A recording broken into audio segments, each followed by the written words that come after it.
How do? Today's job I'm going to be looking at the brakes, specifically the calipers. The pads might need changing, so I've got replacements there, but various seals to replace on the calipers, some new fluid for flushing the system, and hopefully I'll get some good stoppage. So to remove the calipers, we've got these 12mm bolts just here.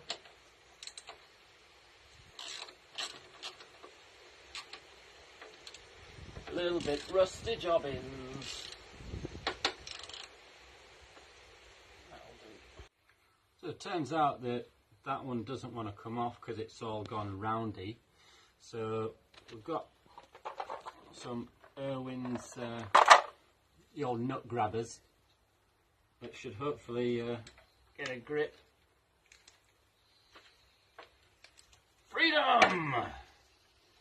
And that one's off. I'll have to get a replacement bolt at some point, but it's enough to get the job done.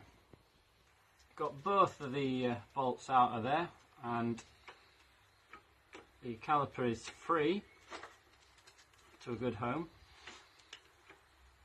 but then getting it away from the disc, because that little bit of a lip on there might require a little bit of wrestling.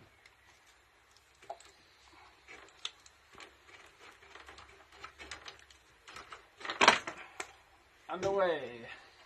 To remove the pads from the caliper, we've got to get this bar out. That's held in by this little pin. Once that is out, we can then free the pads. Regular business. Pulling up the best tool there, and the pads just gone away. Not looking too bad. Still a good bit of tread on them tyres. To get the caliper completely free of the bike, we need to undo the bolt from the back there for the brake line. But obviously there is brake fluid everywhere, so you will need to get something to drain the fluid into, or just to catch any drips, because I will be topping up with fresh, completely replacing the brake fluid as part of this job. But that is also a 12.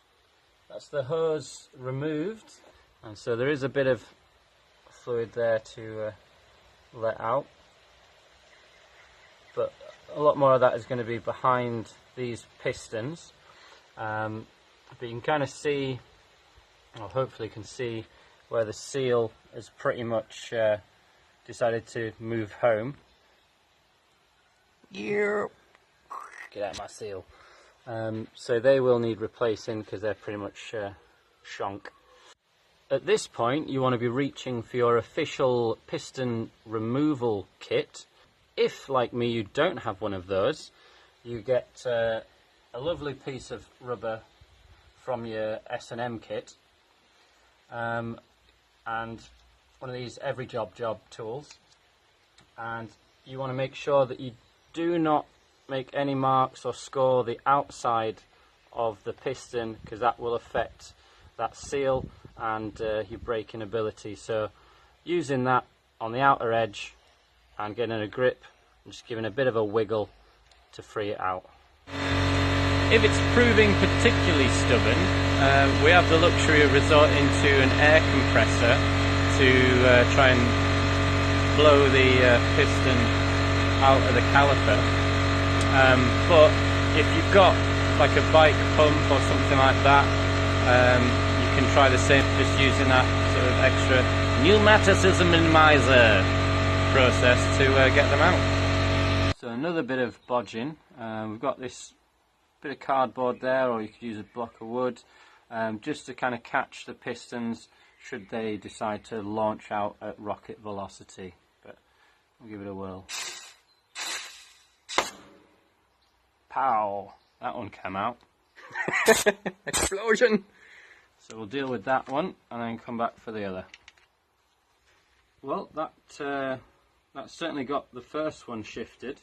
And this is obviously the official process that happens in an actual paid garage. So I've got this in place. Because one's already come out, we're not going to get the same pressure to get the second one out, so I've got to keep that one held in a little bit and try and get that second one to leave home. Right. Fire! There it goes. And it's gone. The pistons, with a little bit of a wiggle then, there she blows. So nice and shiny on the back, but then in need of some good cleanup around the rim. The last bit to come out there is this shim that supports caliper and kind of prevents it coming out too far, but we've probably just blown it into pieces with that air power, but that'll clean up and go back in place. The other seals, obviously the outer one kind of got rocketed into next week, and then we've just got to get these inner seals out, which is a bit of a fine job with a dinky screwdriver. Got things all cleaned up. So we've got the new seals to replace, and obviously we've got the inner and outer seal pop in there. What we want to do is put a little drizzle of brake fluid on there just to help ease things into place and make it easier. So using a nice smooth fingering action, just get all up inside there. Not you. No, not you. Doggins. Just putting a bit of the old brake fluid on these seals, ready for going back in. Yeah, it might be boring to you. It's not that boring, Delta. Really? Get the cap on. So let's give this a whirl. A little bit fiddly. But just force it in there. Flippy fingers on the seal. Just to make it clear, see the larger seal there goes in the bottom, and the thinner one there in around the top. Ready for installation. So with the seals back in there, I'm going to be brave and try and do two at once. Ooh, he's doubling up, people.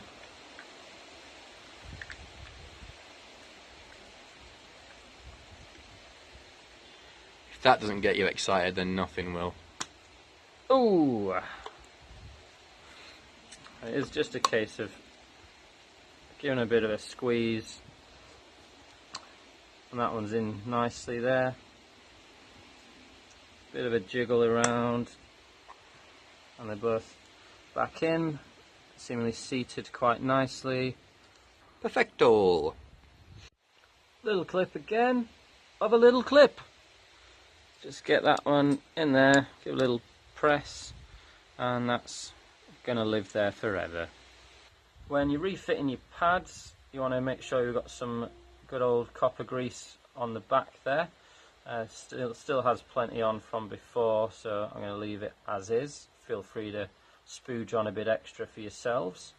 So the first pad goes into the caliper, just sits in there of its own accord. The second one, let's hope I've got this the right way around, slides down,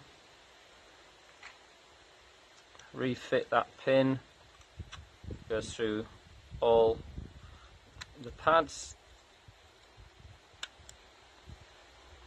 and then you've got a dinky little securing clip.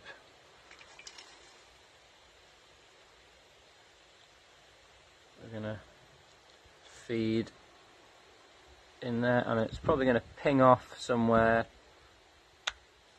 that we can't see. No. Just smash it with a hammer, really, if you feel like it. It's probably not the best advice, but it's probably going to be more entertaining for someone watching. So 3 times. So what we're doing, Kieran? So just about now, you're reaching for the. Give me a little reach around. Get your bolts back in.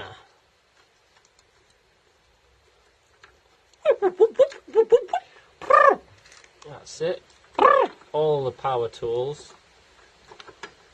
Just making sure that you have one pad on either side of the disc. Just have to reattach this brake hose and tighten that down to the obviously official appropriate Newton meterage. One side done. This side is obviously exactly the same process. Once I've done that, the only thing left to do is then bleed the system, and obviously I'm choosing to completely replace the fluid, and that will be a separate video which might be in this general direction somewhere to click on. But hopefully that's been of some use, and leave us some comments, give us the old thumbs up, subscribies, and we'll see you next time. No, Just keep budging, Kieran. Just keep budging it. Get the big hammer. Get the big hammer.